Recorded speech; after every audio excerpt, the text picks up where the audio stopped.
I often visit my relatives. I miss my parents. My father will buy me a lovely new watch. Her mother made her a new dress. I'm very anxious about my son's safety. She always sent extravagant gifts to her daughter.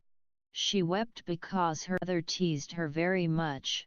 Tom had insisted on picking up his little sister that night for safety reasons. My grandfather gave me a birthday present. Grandmother is going to make me 2 new dresses. His grandson David was also an author.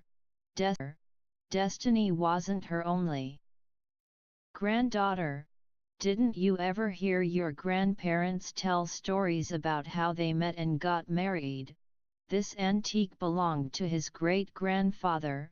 He follows his great-grandmother who played there in 190, was rebuilt by his great-grandson in 1859. Do you remember your wedding? Asks her 20-year-old great-granddaughter Rita. After an exile of 10 years her uncle returned to Britain. She wrote to her aunt in America. An elderly cousin had left her a small legacy. My nephew is just setting out on a career in journalism. She left her entire estate to her niece. My father-in-law, whom I never met, was a bit of a busy, Mrs. Allen's style of cooking to her mother-in-law. She had a big fight with her brother-in-law. Sister-in-law is a woman who marries your brother or is your husband's sister.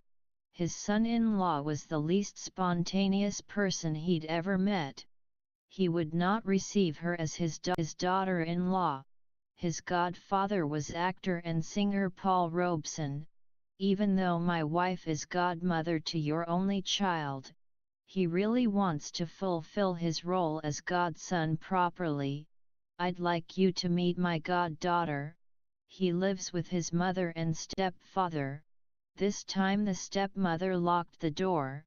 His stepson is still very distant towards him. He loved his stepdaughter as if she were his own child. James, the half-brother of Jesus. He had the credentials of growing up with Jesus as his brother. You're my half-sister but I whole love you. Your new step-brother told me about your problem at school. The prince and the eldest stepsister rode away together. She brought her boyfriend to the party. We saw him going with his girlfriend. John is my daughter's fiancé. Paul and his fiancée were there. A good wife makes a good husband. The husband is always the last to know.